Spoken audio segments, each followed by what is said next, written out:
বাংলাদেশে প্রায় 70% জেলায় রাসেল ভাইপার ঢুকে গেছে।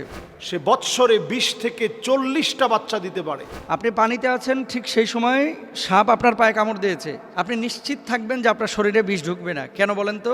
এই রাসেল ভাইপার বাংলাদেশে যেটা ছড়িয়ে পড়েছে, এই রাসেল ভাইপার 100 বছর আগেই কিন্তু বাংলাদেশে থেকে প্রায় বিলুপ্ত হয়ে গেছিল। ডাক্তাররা বলতেছে যে এটা যদি দংশন করে তাহলে মানুষ মারা যাবে খুব শীঘ্রই।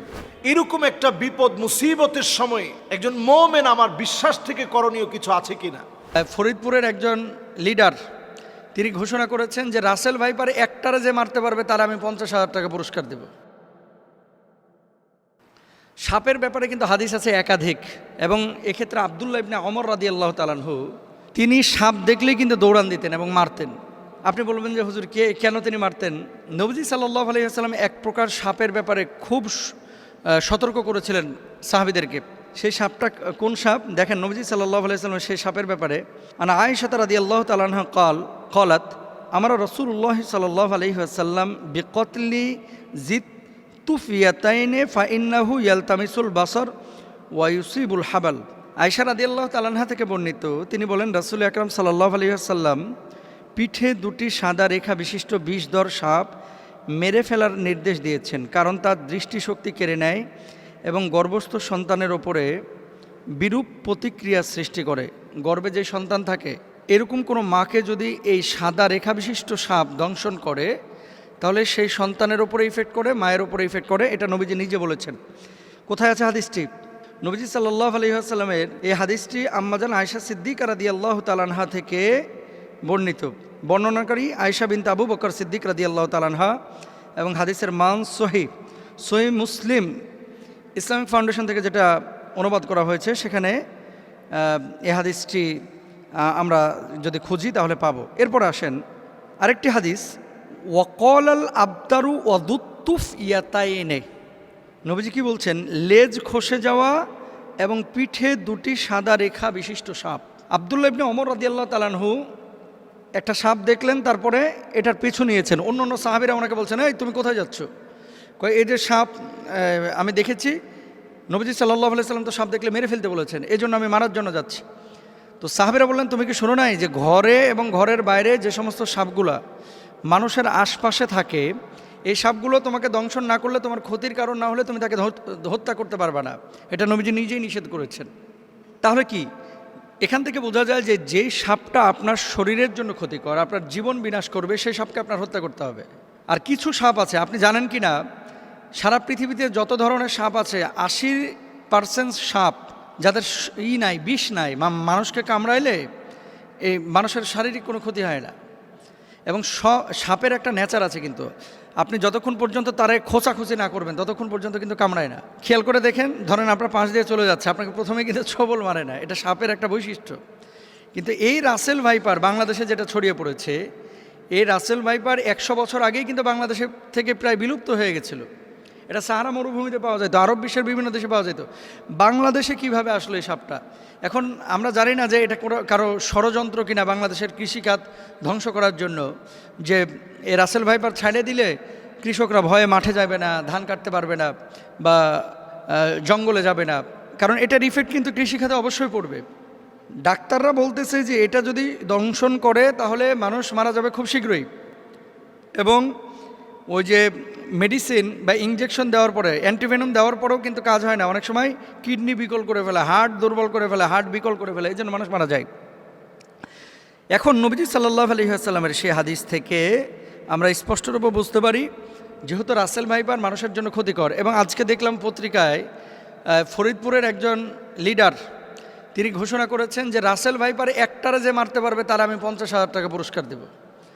তো এখন মানুষের জীবন আগে ভাই, প্রাণী, এই সাপ, পোকামাকড় যারা দংশন করে এগুলো পরিবেশের ভারসাম্য অবশ্যই রক্ষা করে, কিন্তু মানুষের জীবনের জন্য যদি ক্ষতির কারণ হয়ে দাঁড়ায়, নবীজির ভাষ্য অনুসারে সেটাকে হত্যা করতে হবে। এবং ইভেন কুকুর, রাস্তায় যে সমস্ত কুকুর ঘোরাফেরা করে আপনার কোনো ক্ষতি করে না, তাদেরকে হত্যার কথা বলা হয় নাই। কিন্তু এমন কুকুর যদি থাকে যে এই কুকুর দেখলেই আপনার পেছন থেকে ধাওয়া করে, বাচ্চাদেরকে কামড়ে দেয়, এই কুকুরগুলোকে হত্যা করতে বলা হয়েছে। সুতরাং রাসেল ভাইপারের যে বিষয়টা, এটা হাদিস থেকে আমরা যেটা বুঝি, নবীজি সাল্লাল্লাহু আলাইহি ওয়াসাল্লাম বলেছেন ক্ষতিকারক যদি হয়ে থাকে তাহলে সেখানে তাকে হত্যা করা যাবে। এবার আসেন সারা বাংলাদেশে প্রায় 70% জেলায় রাসেল ভাইপার ঢুকে গেছে।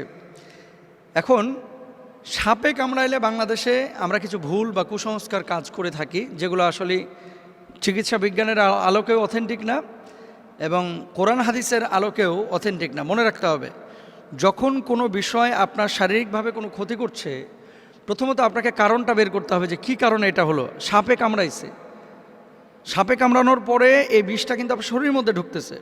এখন আপনি শরীরের মধ্যে বিষ ঢুকেছে, ওই জায়গাটা না বেঁধে আপনি নিয়ে গেলেন ওঝার কাছে। ওঝা কি করতেছে, ওই তদবির করতে করতে করতে করতে আগে যেমন বাংলা সিনেমায় দেখা যাইতো, ওই যে বিন বাজাইতেছে আর কাইটিয়া যেই সাপটা দংশন করছে এ আবার উড়িয়া চুলাইতেছে একেবারে। হ্যাঁ, আসার পরে ওখানে মনে করেন মুখটা দিয়ে আবার মনে করেন বিষ বাইর করে ফেলে। এগুলো মিথ্যা কথা ভাই, এগুলো কোনো ভিত্তি নাই। তবে হ্যাঁ, নবীজি সাল্লাল্লাহু আলাইহি ওয়াসাল্লামের সাহাবীরা একটা কাজ করেছিলেন, সূরা ফাতিহা পড়ে ওই জায়গাটায় থুথু লাগিয়েছিলেন, তারপরে ওটা বের হয়ে গেছিল। এর মানে এই না যে থুথু লাগাইলেই সাপের বিষ বাইরে হয়ে যাবে। কামড়াইছে রাসেল ভাইপার আর আপনি নামাজ পড়েন না, রোজা করেন না, থুথু লাগিয়ে দিতেছেন, থুতুকে ওখানে কপ ফেললেও কিন্তু বিষ বাইর হবে না। এগুলো খেয়াল রাখতে হবে। তাহলে আপনার করণীয় কি? আপনাকে যাইতে হবে ডাক্তারের কাছে। আপনি ডাক্তারের কাছে যান, যাওয়ার পরে আপনি চিকিৎসা নেবেন। আর ওঝা, তারপরে বিন বাজানো, এ সমস্ত জিনিসগুলো অথেন্টিক যেহেতু না, যেই জায়গাটায় অথেন্টিক বা কারো কাছে এমন কোনো মেডিসিন থাকলে আপনি সেই জায়গাটায় চিকিৎসা নিতে পারেন। আবার আমাকে ভুল বুঝেন না, ঝাড়ফুঁক ইসলামে কিন্তু জায়েজ, কিন্তু কবিরাজির নামে এই যে বিন বাজাইতে বাজাইতে সাপকে দৌড়ায় নিয়ে আসা। আচ্ছা ভাই, সাপ এখানে কামড়ানোর পর কি বসে থাকে? বুঝলেন কথা? ধরেন কামড়াইলো উত্তরা 10 নম্বর সেক্টরে, সাপটা 10 নম্বরে কামড়ায়া ওই ভাসতে ভাসতে ভাসতে ভাসতে রাত্রে সফর করতে করতে টঙ্গী চলে গেছে।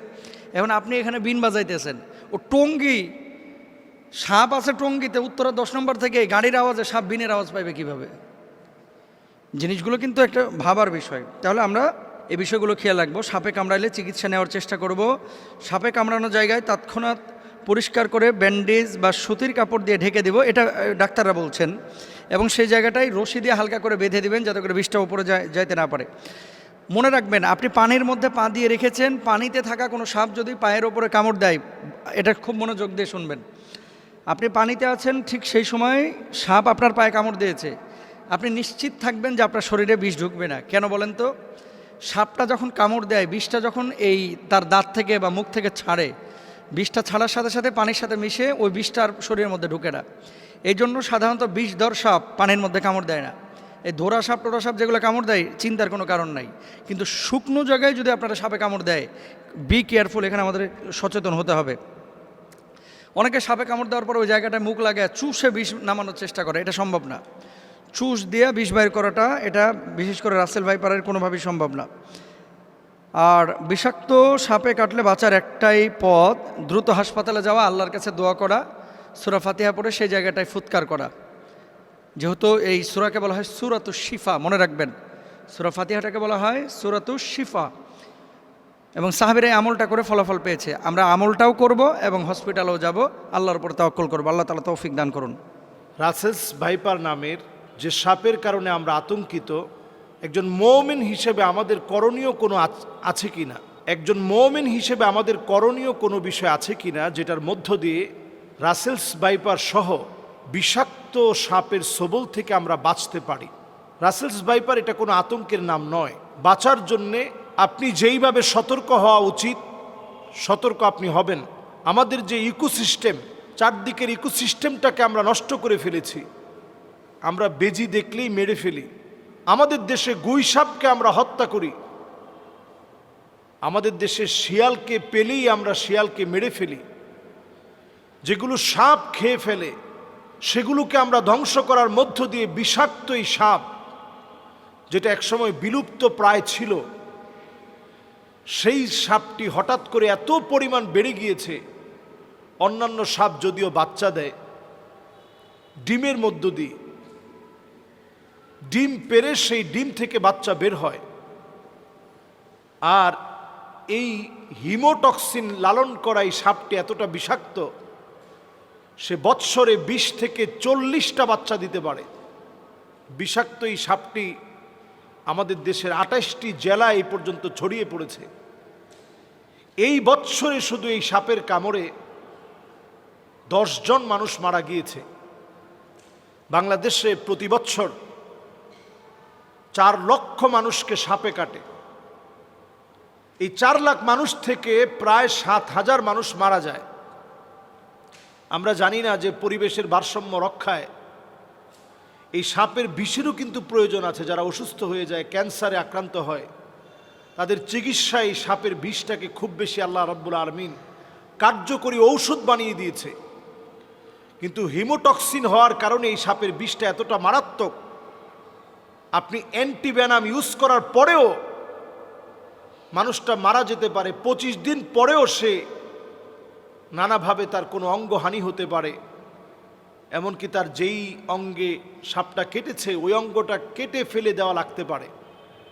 এরকম একটা বিপদ মুসিবতের সময়ে একজন মুমিন আমার বিশ্বাস থেকে করণীয় কিছু আছে কিনা? নবীজি সাল্লাল্লাহু আলাইহি ওয়াসাল্লাম এমন একটি দোয়া শিখিয়েছেন, সুনান তিরমিজির ভিতরে এই দোয়াটি এসেছে, হাদিসের কিতাবগুলোর ভিতরে এই দোয়াটি এসেছে। নবী করিম সাল্লাল্লাহু আলাইহি ওয়াসাল্লাম এই দোয়াটি আমাদেরকে শিখিয়েছেন। নবীজি সাল্লাল্লাহু আলাইহি ওয়াসাল্লাম বলছেন, আউযু বিকালিমাতিল্লাহি তাম্মাতি মিন শাররি মা খলাক। আমি আবার বলছি, আউযু বিকালিমাতিল্লাহি তাম্মাতি মিন শাররি মা খলাক। আউযু বিকালিমাতিল্লাহি তাম্মাতি মিন শাররি মা খলাক। সকাল সন্ধ্যায় 3 বার করে এই দোয়াটি পড়ুন। সকাল এবং সন্ধ্যায় 3 বার করে আপনি দোয়াটি পড়েন।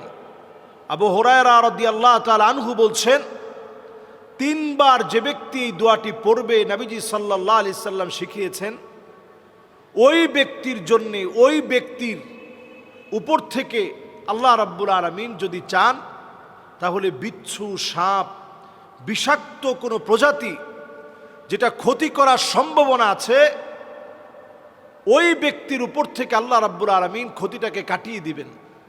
এজন্য আমরা প্রত্যেকে দোয়াটা পড়ার চেষ্টা করি, বুঝে বুঝে আল্লাহর কাছে বলার চেষ্টা করি, আউযু বিকালিমাতিল্লাহি তাম্মাহ মিন শাররি মা খলাক।